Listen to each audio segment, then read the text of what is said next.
Dito si Mangusin lang ang kalaban, wala nang iba. Oo nga, ewan ko, bakit yung iba parang ang dating, dapat yata kalabanin si, si Susan Yance o si, etong si, ano pangalan nito, si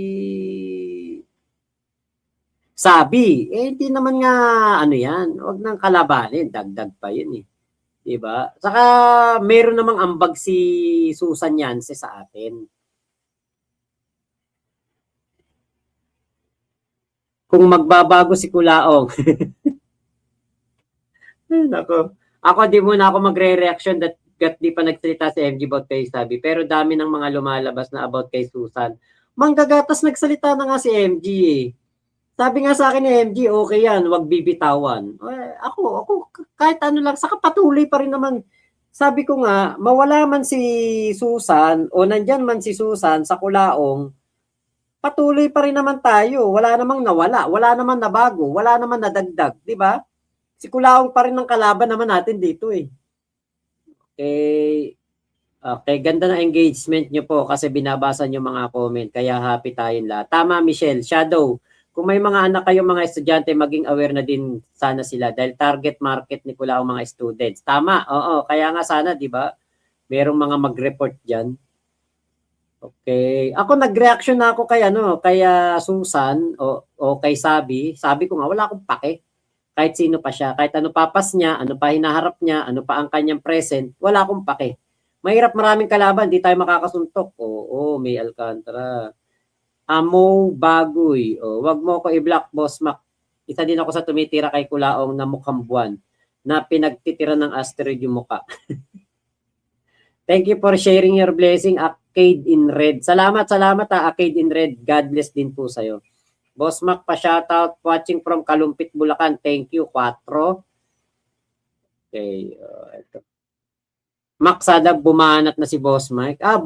Busy si Boss Mike sa sa politika. Hindi po babanat kay Kulaong yan. Okay. Ayun, ito. Dito tayo sa mga puntahan po natin to. Ayan, ito. Ayan.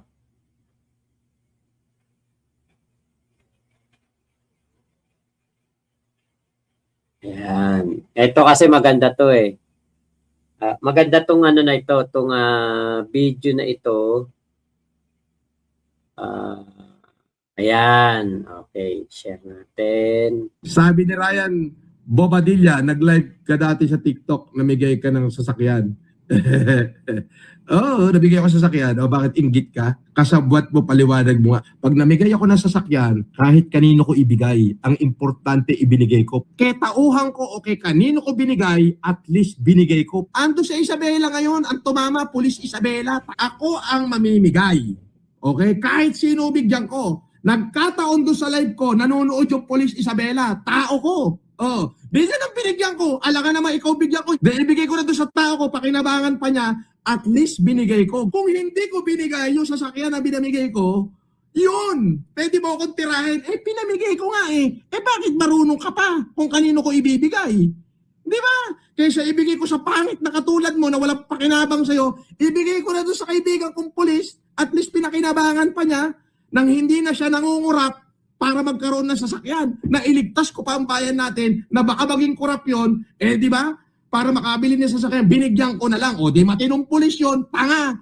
Sabi ni Ryan Bobadilla, nag-live. So, yan po, galit na galit si Kulaong. Teka, nako, may pakulay pa ulit. Sino to? Isagani Almasan. Salamat po. Keep up the good work, Mac. Salamat po sa inyo pong pakulay, Kuya Isagani. Ayan, ito yung pakita ko sa inyo yung sasakyan kasi ito po yung sasakyan na sinasabi ni Kulaong na pinarapol. Yan po yun. Yung E150. Yan yun. Pinarapol pero ngayon ibinalik na kay Kulaong ulit. Diba? Kaya yung parapol na yun, hindi po totoo. Yung pong parapol na yun, set up, scripted. Actually, hindi nga pinarapol eh. Gumising na lang kinabukasan na yung sasakyan, binibigay na dun sa Police Isabela, tao daw niya. O, biruin mo, Police Isabela, pero tao niya. Ibig sabihin, hindi yan tao ni General Nartates, tao mo pala yan. Di ba? Ang galing si Kulaong, ang dami talagang tao. Magugulat ka dyan kay Kulaong, ang daming tao eh. Pati mga taga-gobyerno, tauhan niya. Di ba? Yan po yung sinasabi dun sa comment. Pinarapol, pinamigay, tapos binawi. Bakit? Kasi yung kanyang expedition, kung maalala ninyo, nakatimbre kay LTO Chief Marcus Lacanilaw. Nakatimbre. Baka nga paso rehistro at baka nga may alarma. Kaya po hindi niya na magagamit. Kaya inuwi po sa Isabela. Ang pagkakaalam ni Pugenius isinangla. Parang 250 yata isinangla. Kaya nga may pera si Kulaong nung bumalik ng Maynila. Tapos, lumipas mga ilang araw, eto na yung sasakyan ni Kulaong, yung Ford E150 na hindi rin niya nagamit ng ilang araw. Kung maalala ninyo, grab lang siya ng grab. Tapos, lumabas din po sa comment section natin, may nag-comment po noon na sinasabi na ito pong sasakyan na ito ni Kulaong, itong Ford E150 na ito, ay parang nasangla po doon sa ito ba yon? Yan nga, na-collateral yung ORCR doon po doon sa na yon, sa hotel, sa Heritage. Kaya ilang araw niyan di ginagamit dahil nga nakasangla, hindi niya mailabas. Walang pambayad. 'Di ba? Kaya nung mga nakarang araw, nagla-live yan, sabi niya may mga meeting siya. Ang sabi pa nga niya, yung mga ka-meeting ko, sila yung mga may kailangan sa akin. Wala naman nagtatanong. Pero, yun ay kabaligtaran. Alam natin na si Kulaong, kung ano yung sinabi, yun yung kabaligtaran. Matagal na natin tong nasusundan, matagal na natin tong napapanood, nakikita. Lahat ng sinasabi niya kabaligtaran. Katulad nun, nakasanla pala yung sasakyan. Kaya siya nakikipag-meeting kung kani-kanino. Bakit? Kasi nga, inaasahan ni Kulaong na pambayad doon sa Heritage ay yung pera 1.5 million mula kay Mrs. Rose. Yan ang hindi na mabubura ni Kulaong. Napaikot siya ni Mrs. Rose. Kahit na sabihin pa ni Kulaong, nakapunto siya kay Susan Yance o kay Sabi. Kahit na sabihin pa niya na naisahan niya si Sabi, na-booking niya si Sabi, na-expose niya si Sabi. Pero yung ginawang katarantaduhan o kabulastugan ni Sabi kay Kulaong, walang bawi. Hindi na po makakabawi si Kulaong doon. Hindi na makakabawi. Bakit? Biruin mo, muntik nang ma-embargo ng muntik nang marimata ng ng Heritage yung kanya sasakyan na yan, yung E150 na yan. Kakarag-karag na po yan, bulok na po yung E150 na yan. Kita nyo, magkano lang ang hotel sa Heritage? Pagpalagay mo na lang yung tinutulugan ni Kulaong, 10,000 isang gabi. Kunwari 10,000, iano na lang natin kay Kulaong, 10,000 isang gabi. 10 araw siyang di nakapagbayad. Tapos ang kanyang iniwanan doon o RCR ng sasakyan niya na hindi niya magamit yung E150. Ganun lang yung value ng sasakyan niya. Hotel accommodation lang.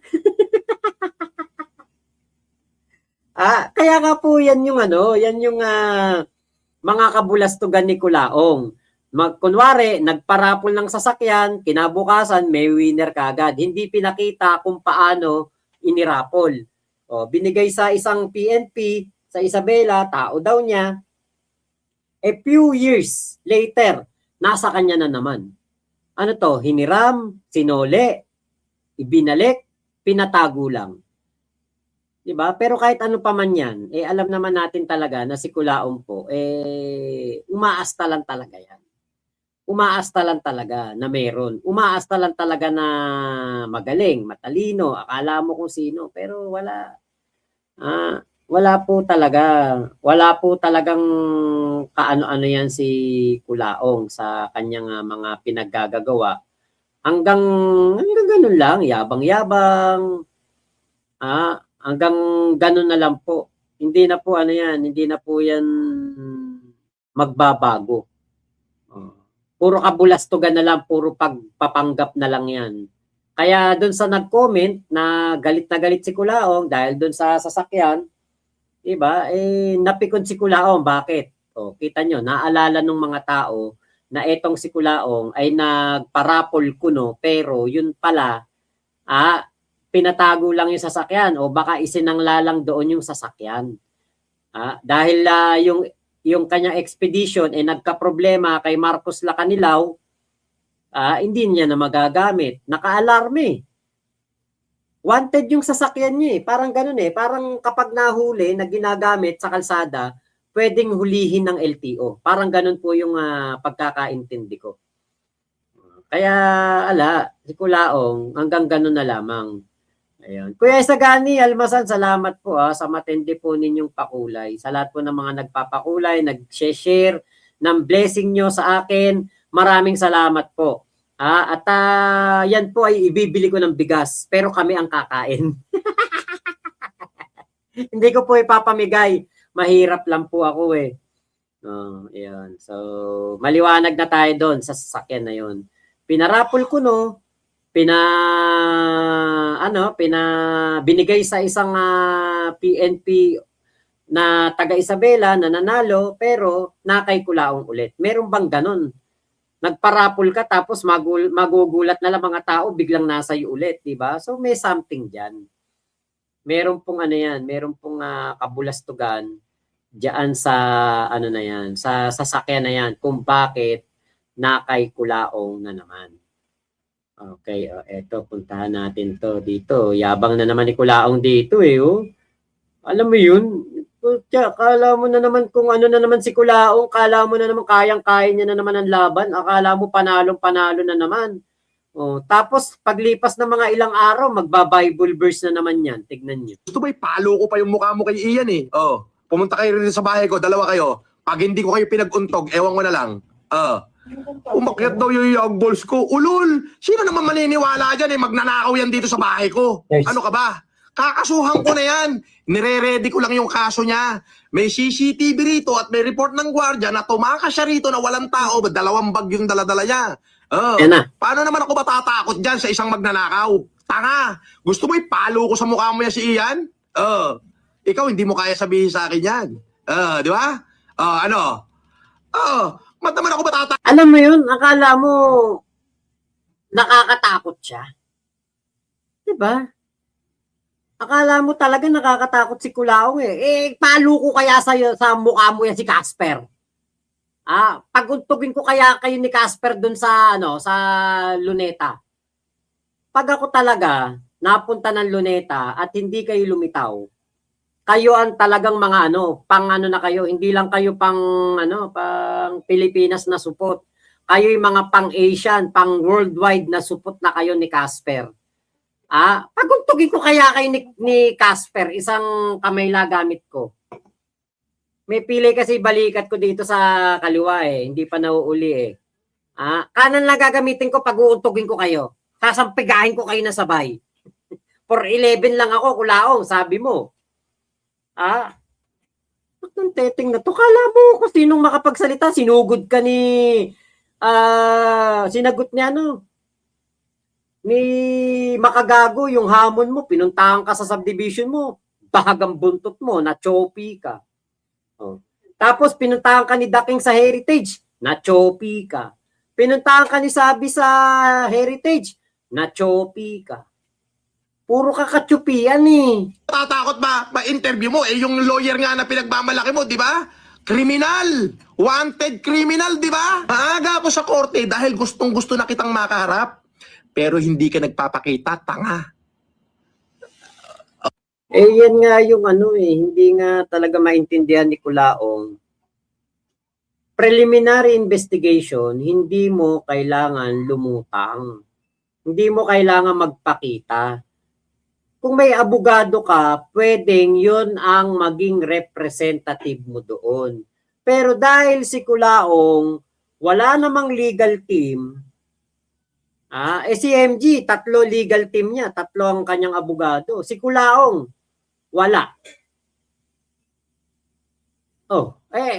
Talaga obligado ka Kulaong magpakita dyan sa preliminary. Kaya ako maaga sa korte, gustong-gusto na kitang makaharap. Yung gusto ko, yung gigirian mo ko. Yung gigirian mo ko, yung magpapakitang tapang ka. Di ba pinagmamalaki mo, politiko ang biyanan mo doon? Pinagmamayabang mo na kontrolado mo yung mga piskal doon? O di lalaban ako ng according lang doon sa aking capacity. Pero ang gusto ko nga mangyari, kaya ang aga ko, gusto kong magkita na tayo eh. Gustong-gusto ko yung magkita tayo tapos medyo gigiri-girian mo ko ng konti. Yan! Gustong-gusto ko nang mangyari yan. Putya, ikaw sinugod ka na nga sa bahay eh. Diba? Pagkakataon mo na nga ipakita tapang mo nun, sabi mo ikaw nga nagsabi na si MG sasampal-sampalin mo sa harapan ng pamilya niya, dun sa harapan ng bahay niya. Pinuntahan ka sa bahay, di ka naman nagpakita, naduwag ka. Kininam, yabang. Ang aga mo sa City Hall ng Paranaque, hirap no, kaliwat ka ng kaso, lap trip talaga ang ating toy. Ay, ikaw kaya, sa... Diba? Yun naman talaga, totoo naman, lapping stock ka ng taon, hindi lang ng taon, ng buong Pilipinas, ng buong mundo, ng mga OFW na naboboring sa kanilang mga trabaho, lapping stock ka nila. At ikaw ang ginagawang katatawanan. Laruan ka talaga, Kulaong. Laruan ka lang namin. Sa totoo lang ako, alam nyo, kagabi, hindi ako nakapagkulaong time. Paggising ko, malungkot ako. Parang kulang yung gabi ko. Nakatulog ako ng maaga. Nakabawi ako ng tulog. Sarap ng tulog ko. Kayakap ko yung anak ko, saka yung asawa ko. Nakaunan sa akin nakaunan sa braso ko yung anak ko. Magkayakap kami kasi nagiginaw ako sa aircon. Pero alam nyo, paggising ko parang kulang. Sabi ko kagad nga sa asawa ko, may wifi na ba? Sabi, nagka-wifi kanina mga 4:00. Hindi na kita ginising, sarap na ng tulog mo. Pero kung ako, nagising ng mga 4:00 at may wifi, alam nyo naman ako, bigla na lang ako nagla-live ng Kulaong. Diba? Bigla na lang ako magkukulaong time kapag 10 oras ng gabi, madaling araw, kapag ako nakaisip mag-live. Hindi ako nagising ng madaling araw, kaya hindi ako nakapagkulaong time. Kulang. Alam niyo, parang sayang, di kami nakapagtawa nila Ate Bergie Badjola, nila Ate Mayet, nila Ate May, nila Kuya Henry. Parang, alam mo yung sa halip na makapagtawanan kami, nila Tol, pangalan nito, Tol Road Sector, nila Ate Maria Ira Nepomuceno, ni Layumi Owishi, ni Kuya Isagani Almazan, di ba? Talip na nakapagtawa tayo kagabi, Boss G and family, hindi tayo nakapagtawa kagabi kasi hindi ako nakapagkulaong time. Ako invested ako dito sa kulaong topic, pero kahit ano pang yung mga side bet na mangyari, mga side issues, katulad kay Sabi, hindi ako nadidismaya, sa totoo lang. Kasi focus ko kay Kulaong hindi ako invested sa ibang issue o sa ibang tao. Invested ako dito kay Kulaon. Yun po totoo niyan. Kaya alam nyo, no, sana manawagan tayo sa Converge saka sa mga iba pang Wi-Fi provider. Wag naman kayong magme-maintenance ng madaling araw. Sa tingin mo, hindi kami magtatawa kapag ka naiyakyat sa korte yung kinaso ko sa'yo? Yung kaso mo pang grade 2 nga eh. Pinagtatawanan nga lang ng mga ano yun eh. Sa totoo lang ito shoutout kay kaya pwede ko naman sigurong banggitin. Shoutout kay Sir Nonoy. Ayan, Sir Nonoy na lang. Alam niyo, pinagtatawanan daw talaga si Kulaong dyan sa mga korte pinupuntahan niyan. Nagmumukha siyang tsubibo. Actually, meron niyang vlog na pinapakita niya, ang daming nagpapapicture sa kanya. Sa Pasay nga yata ba yun, o sa Paranaque, na-dismiss yung kaso niya. Pero alam niyo ba, pagkatapos magpapicture ng mga yon, sinabi nung uy, nagpapicture kayo dun eh, scammer yan. May nagkwento sa akin eh. May nag sa akin, na pagkatapos magpa-picture ng mga tao, nung sinabi na, huy, pa-picture kayo, ito ni scammer yun. Scammer ba yun? Di ba yun yung si FLM, namimigay ng bigas? Oo, budol yun, scammer yun. Nagpapanggap na Marcos yun. Pinagbubura daw yung mga litrato sa kanilang mga cellphone at tinanggal yung post nila sa FB na nakapagpa-picture sila kay Kulaong. Ganun, no, magpapapicture nga siguro kasi maalala ka na, ito yung namimigay ng bigas noon na. Pero, kapag naisip nila na ikaw yung si Kulaong na scammer, mandidiri sila na nakapagpa-picture sila sa'yo. Ano sabi mo, walang kwenta yung kinaso ko sa'yo, pambata? O di wow. Talaga pong pambata, bakit? Kinuwento nga sa akin yan ni MG. Saan ka naman nakakita si Casper, witness. Tapos si Edmundo, witness. Isang tao lang yun eh. Sino ba gumawa ng kaso mo? Tapos, yung pinagmamalaki ni Kulaong, 179 counts o 167 counts ba yun? Hindi ko na matandaan, sorry Basta marami yung para 67 counts o 79 counts yung sinampa niya kay MG. Yung draft ng kaso na ginamit, hindi na-edit yung counts. Dapat 1 lang yun. Hindi na-edit. Kaya nga sabi ni MG sa akin, nung magka-chat kami, nung mga after ng interview namin, tapos nagkukulaong na ako, kinuwento na ni MG, yung tawang-tawa siya sa mga kaso, sa kaso na binigay ni Kulaong. Tapos yung USB, tig 100. Pabata pala eh. Yung kinaso mo sa akin, pang matanda. Unggoy. Sabi ko sa'yo, makagago, kayurin mo muna yung mukha mo. Asagwa mong tignan. Mabaho. O, diba? Pupunta na dun sa panlalait. Bakit? Sukuli. Alam niya sa sarili niya pambata yung kinaso niya. Alam niya sa sarili niya, baka nga ma-dismiss yan. Pero yung kaso ng nanay ni MG, kaso ng asawa ni MG, at yung kaso ni MG mismo, alam niya, mabigat yun. Mukha kang gusgusin kaysa sa akin. Ako, pinagkakaguluhan ako ng tao, bata, matanda, niyayakap ako. Ikaw, may nagpa-picture ba sa'yo? Hindi alam ni Kulaong no? Doon sa mismong labas ng subdivision, Norman Gusgusen, may bumabati kay MG. May pumapansin kay MG. Baluarte mo na dapat yun di ba? Pero, si MG ang kanilang binabatit kinakampihan. Pinagkaguluhan ka ba? Hindi, di ba?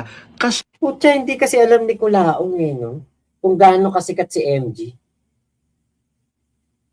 Merch nga nito ubos kagad kay MG.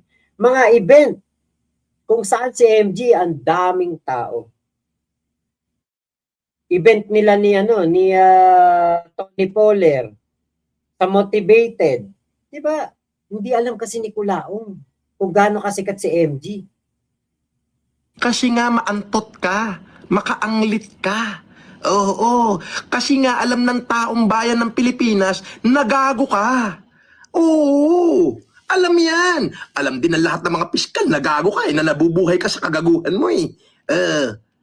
Di ba?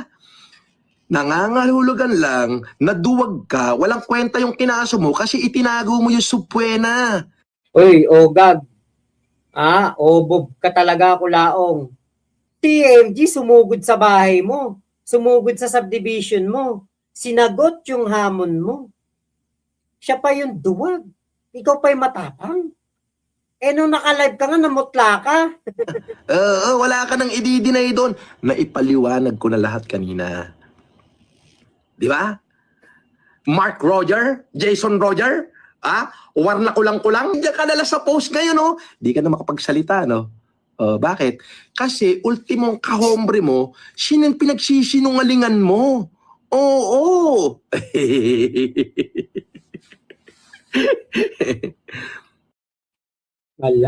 Walang dating ano. Alam mo yung kapag si Kulao nagsalita, yung hindi ka man lang matatakot, hindi ka man lang kakabahan, ano mararamdaman mo? Mapapangising aso ka. Mapapatawa ka. Mapapaisip ka, mapapasalita ka. Ano sinasabi nito tukmol na to? Diba? Anak ng teteng. Akala mo talaga may bitaw eh. Akala mo talaga may tira. Akala mo talaga may bigwas na magagawa kay MG. Tinugod ka na nga dun sa bahay mo eh. Pagkakataon mo nang ipakitang may bayag ka.